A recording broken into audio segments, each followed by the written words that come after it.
name's Elaine Turley, and I'm the Executive Director of Transplant House of Cleveland.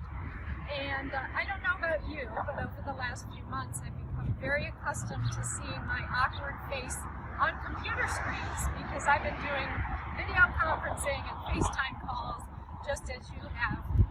It isn't pretty, but it works. And because it works, we're here today because we so very much want people to have a little sense of life at this house. And some of you who are watching maybe have never been here before. Others have been here and miss us. So this is a way for us to stay connected and to make new friends. We are going to start right here on Benson's favorite spot on our campus, the front lawn. And you might ask, where is Benson today? Well, he's at home and we're saving him in hopes that you will tune into other videos in hopes of seeing him. So if we walk this way,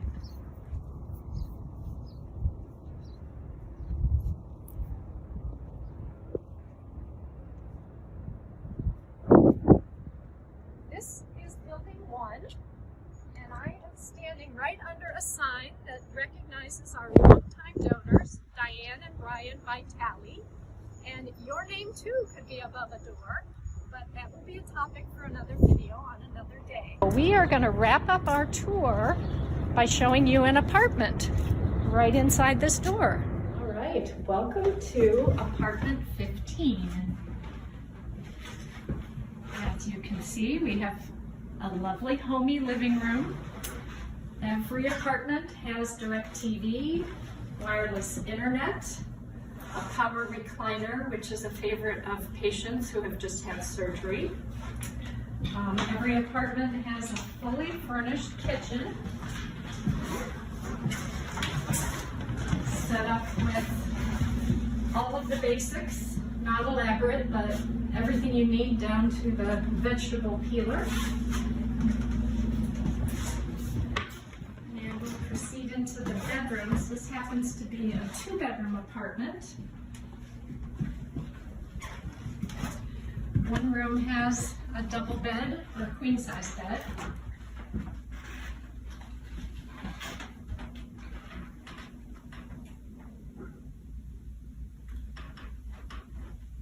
And of course a full private bath.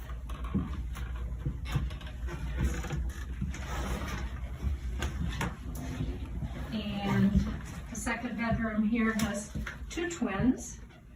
Some of the quilts that you've noticed in this video were made by a friend of the house. Her name is Doris and is quite talented.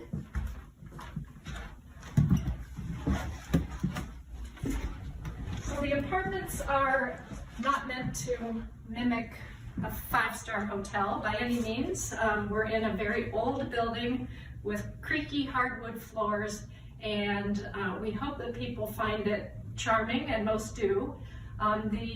The accoutrements are meant to be homey and comfortable so that people can truly relax here, put their feet on the coffee table if that's what suits them, and heal.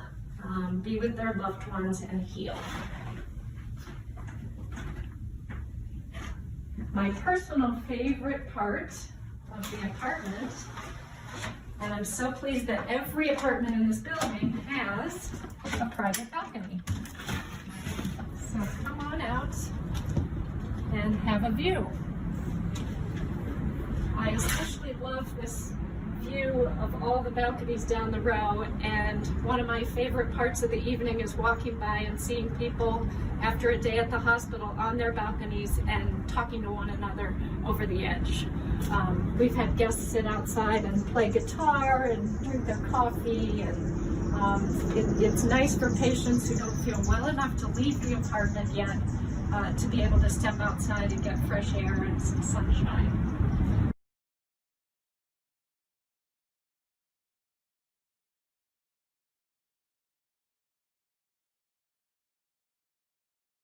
Well, hello. So here I am on location, as they say, at Lifebanc, or Northeast Ohio's organ procurement organization.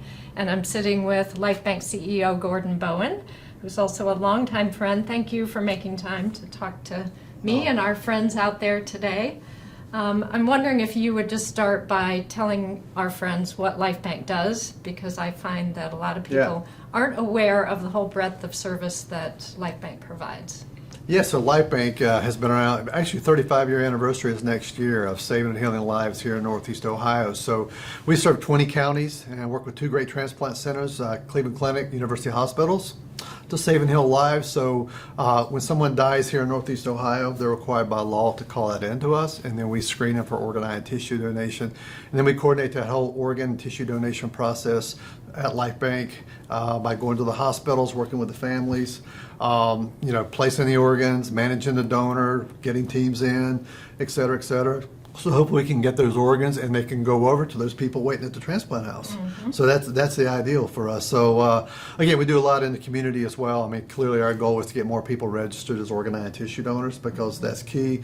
Because the more donors, let's say yes, early in the process, it makes that process so much simpler upon the worst day of their life when someone has passed. So we make that happen, and I've been doing it for 35 years, and it's been an honor for us. And again, as a board member of Transplant House too, it's great to be with you, because we see the donation side, but for me personally, that full circle is the recipient side and those waiting. And I'm able to do that, as well as I know our staff has been involved with the Transplant House as well in the past. Right. So Gordon and I have a long professional relationship and a lot of synergy around this appreciation for the fact that our missions marry so well, and with the hospitals in the middle of that, doing the part that they do, we look for every opportunity to highlight that and to bring our staff together.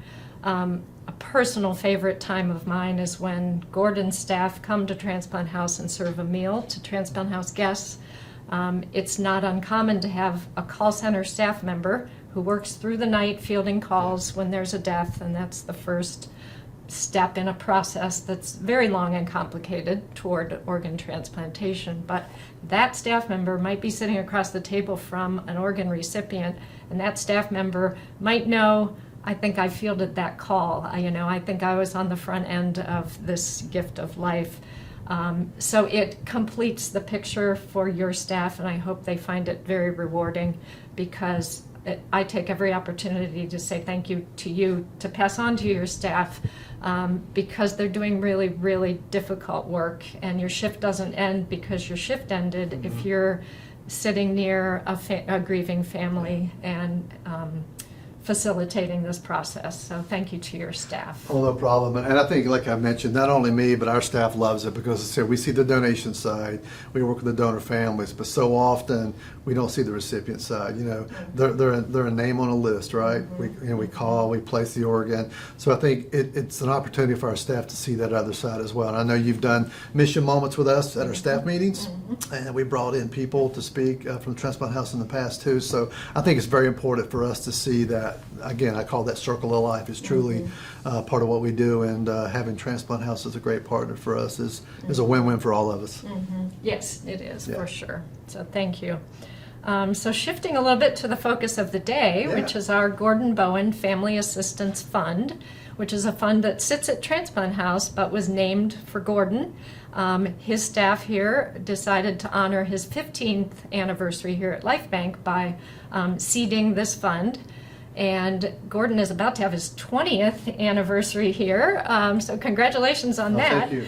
So this fund has been in existence for 5 years, and although those who stay with us at Transplant House are all getting reduced cost housing, some people need a further reduction. We can all do the math very quickly. If we're asking you to contribute $60 a night for an apartment, and you're here for a month, that's another mortgage payment. Right. And it's not uncommon to be with us for a month or 2 months or 9 months. So obviously that's a burden that most of us can't bear, hence the fund. Gordon, I'm wondering if you would just take a moment and say something about the meaning of that fund to you. I mean, it's an honor to me. As I mentioned earlier, it's the way that Lifebanc, myself, can give back to the recipient side, those that are waiting, because without donor families, transplant doesn't happen. Without transplant and patients waiting, there's no need for donor organs, right? So again, it is that perfect match. We want to be able to help that. We know right now that fund is struggling. It's a little depleted. I'm not sure how depleted it is, but again, we wanted to be able to make another donation for you and for the transplant house for this family assistance fund. So I've got a check here for $10,000. Wonderful. And I'm calling this a challenge grant because I told Elaine she can use it today for those people that really need it. But I would like to challenge anyone in the audience or anyone at home to match this, whether you're corporations, whatever. Again, there's a huge need. People are not able to afford to be able to stay overnight. So again, this is a step to help the depleted fund so that patients can stay there and have those funds when they need it. But we really need more people to step up and help as well. So congratulations on $10,000. Thank you very much. Thank Yes, you. we wish we could embrace and shake hands, but we're honoring space. Thank you for this from the bottom of my heart and from our entire organization. And we are seeing greater need now than we have in the past.